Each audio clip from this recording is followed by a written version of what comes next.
All right, fans, here we go with our main event of the evening, a heavyweight special attraction scheduled for 12 rounds of boxing.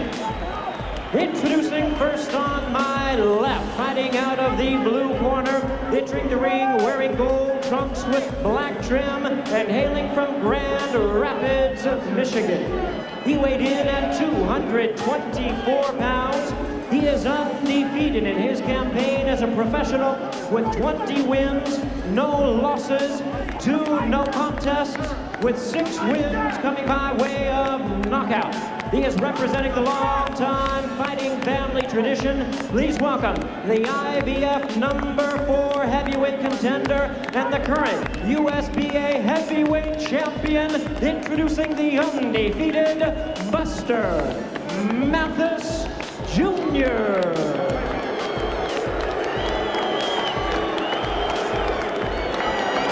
And his opponent across the ring in the red corner, really needing no introduction the world over. Entering the ring wearing his traditional black trunks and fighting out of Catskill, New York. He weighed in at 219 pounds with a record of 42 wins, only 1 defeat, with 36 big wins coming by way of knockout. He is the youngest ever to win a heavyweight title and the last unified in the ring by beating the champions of the WBC, WBA, and IBF.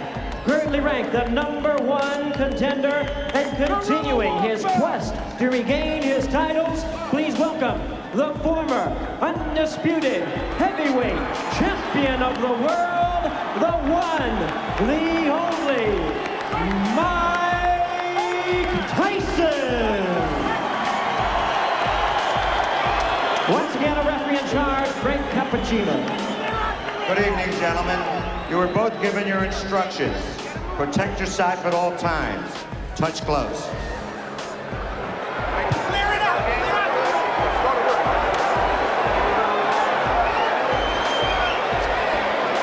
Well, for Buster Mathis Jr., his father, the one-time heavyweight contender, Buster Mathis Sr., who died of a heart attack 3 months ago, missed on a left uppercut to begin things here.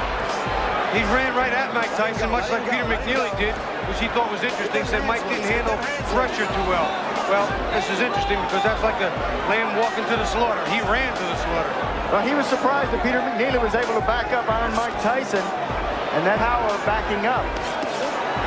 Oh, and another missed uppercut by Mike Tyson. Jr. tonight. Be defensive, and again, Tyson continues to miss. And missing again, and missing again.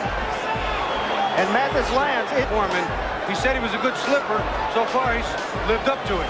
But you know, in those punches of that Peter McNeely fight, he missed many times like he's done the first part. 124 pounds. Tyson connects right there. And Mathis comes back with the right uppercut. That's work. Do you like the strategy? So far, it's not bad. Jumping in, jumping out, pressing Mike, staying inside. We'll see what happens when he gets hit, though. Body punches. There's a shot by Mike Tyson with the left. Buster said, I have to get... wasn't slipping where he did get hit. But tonight, he's doing a good job slipping. Tyson missing again with... Just briefly a moment ago, Mike switched to southpaw and threw like a right jab, which I thought was interesting. All he does is extend his hooks. Side of Philadelphia Spectrum. We are through with round 1, and Buster Mathis is lasting. Tyson is not sharp. Look at all these misses from him on the inside. Buster Mathis, there is a miss. Strike 1, strike 2. Buster Mathis doing a good job of rolling on that big belly that he has to try to avoid punches. Here comes Tyson now, connecting with the left jab and coming with the right, and again, he is crowded by Mathis. You notice that Mike this time, instead of coming up with his movement, that slipping we talked about before, and again Tyson coming and missing again with the left hook. Bobby Chez, what about the size, the height of Mathis and Tyson going up against a guy almost shorter? Well, you know, that's a funny thing because I used to tell people, which is something he's not only not used to, but not as good at. No quit in Buster Mathis. Game young man. And he's taking it to Mike Tyson. Tyson's the one trying to hold on. Done that, and he is halfway through round 2. Tyson misses again with the left. From the now he southpaw connects with the stance. left. And he comes with the right. And Mathis comes back. Game kid. Let's watch on the inside. You turn your palm in and throw that uppercut. Both of them trading them. Counter punch. There's a body blow thrown with the heavy right by Mike Tyson. See, this is one thing bigger, taller fighters can't do to Mike. Can't get under the ground. That was the right shot to the thigh. On the hip bone. He can wait till tomorrow. He has to last tonight. Oh, he'll feel every punch tomorrow. Oh, and there is a nice right uppercut. And then Tyson counters himself. Now exchanging blows. Mike is still missing a lot of big shots. Little man seems to be able to. Tyson again missing with the left. Underneath.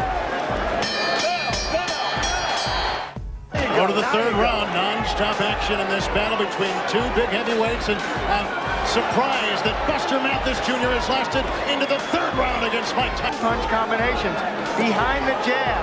Whoa. Tyson missing twice with the right. Oh, and Mathis felt that right there. And again, he...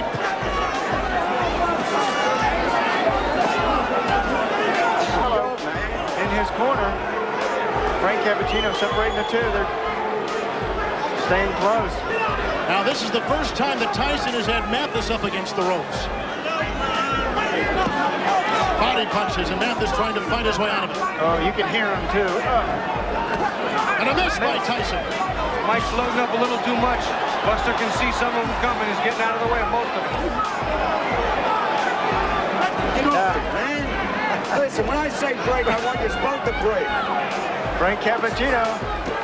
Oh, Tyson caught him with the right uppercut. Get back, Buster. Come up with the shots. Missing again by ducking. Yeah, trying to get the angle is Tyson. You use that right-footed pivot, swing around on your opponent's side, and then crack. Oh, he got a right uppercut. Another right uppercut, and down goes Mathis.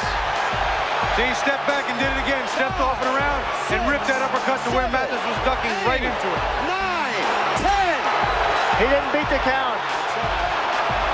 A devastating right uppercut. Two of them by Mike Tyson, and he is knocked down Buster Mathis Jr.